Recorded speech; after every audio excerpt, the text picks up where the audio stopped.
অনেক সময় হয়ে গেল আপনারা জানতে চাচ্ছিলেন যে আপু আপনি এবছর একা একা লাউয়ের হারভেস্টিং করেছেন, কারণ আমি অলরেডি 5টি লাউ খেয়ে ফেলেছি।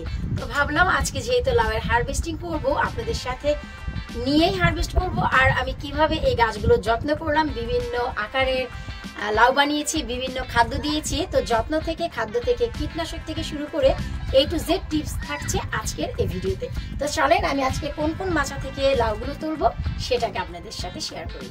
আজ হচ্ছে পালা আমার বড় যে মাচা, সেই মাচা থেকে আজকে লাউ তুলবো। এই হচ্ছে লাউ গাছের অবস্থা, আপনারা দেখতেই পাচ্ছেন। বিন্দু লাউ থেকে শুরু করে হাজারি লাউ দিয়ে কিন্তু আমার মাচাটি ভরে গেছে। কিন্তু আমি সবগুলো লাউ তুলবো না, এইগুলো হচ্ছে আমার লাভলি ভিউয়ার্সের জন্য, যা আমি আগামী বছরের জন্য আল্লাহ যদি বাঁচিয়ে রাখে 2026-এর জন্য বীজ করতে যাচ্ছি। কিন্তু আমি এই লাউটি কেটে ফেলবো এখন, কারণ হচ্ছে সবগুলো থেকে বীজ করব না, একই জাতের যেহেতু ভ্যারাইটিস আমি আলাদা করব।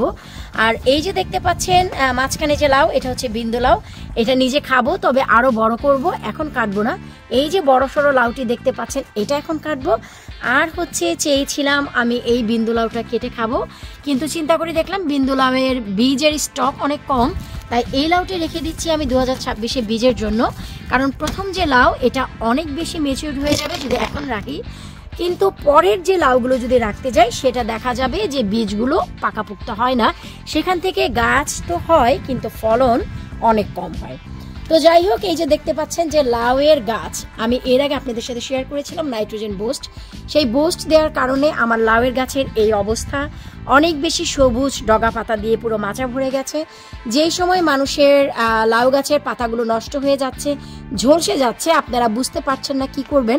আমি কিন্তু প্রতিনিয়ত বেকিং সোডা, জি হ্যাঁ আপনারা ঠিকই শুনতে পাচ্ছেন, প্রতিনিয়ত বেকিং সোডা, খাবারের সোডা, যেটা দিয়ে আমাদের বেকারি জিনিসগুলো বানানো হয়, ব্রেড থেকে শুরু করে সমস্ত প্যাটিস জাতীয় জিনিস। তো সেই বেকিং সোডা 1 লিটার পানিতে 1 চা চামচ মিশিয়ে আমি স্প্রে করে দিই পাতার গায়ে গায়ে এবং প্রত্যেকটা শাখা প্রশাখায়।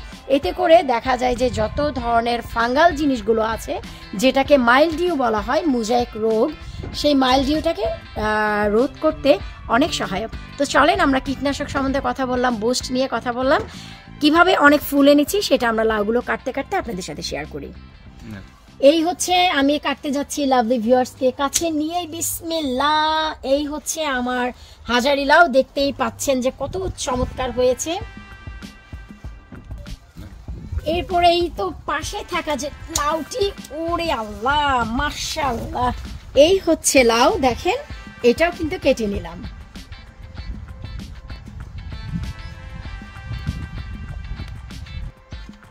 মাশাআল্লাহ, এই হচ্ছে আমি আরো একটি লাউ কেটে নিচ্ছি। ওরে আল্লাহ, এই যে কি সুখ, এটা বলা অনেক মুশকিল। এই হচ্ছে আমার স্বাদের লাউ, দেখেন আপনারা 3টি লাউই আমি কিন্তু তুলে নিলাম। এখন এই 3টি লাউয়ের ওজন কেমন হয়েছে সেটাও চলেন আপনাদের সাথে একটু শেয়ার করি।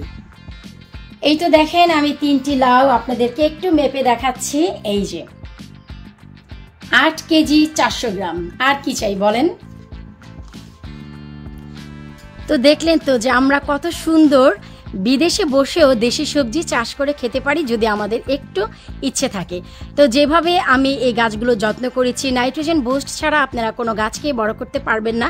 আর সব থেকে মোস্ট ইম্পর্টেন্ট, আপনাদের গাছের লাউগুলো পচে যায়, লাউগুলোতে ফুল আসে না, ছেলে ফুল বা মেয়ে ফুল হাফ হাফও আসে না। এই জন্য আপনাদেরকে যে কাজটি করতে হবে, মোস্ট ইম্পর্টেন্ট জিনিস পটাশিয়াম।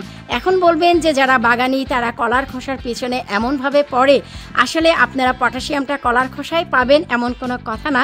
আপনারা কিন্তু নেইটেল ট্রিতেও অনেক বেশি পটাশিয়াম পাবেন এবং গ্রাউন্ড কফিতে, যেটা আমি হর হামেশা ব্যবহার করে থাকি, যার ফলে আমার এত এত এত বেশি ফুল আসে।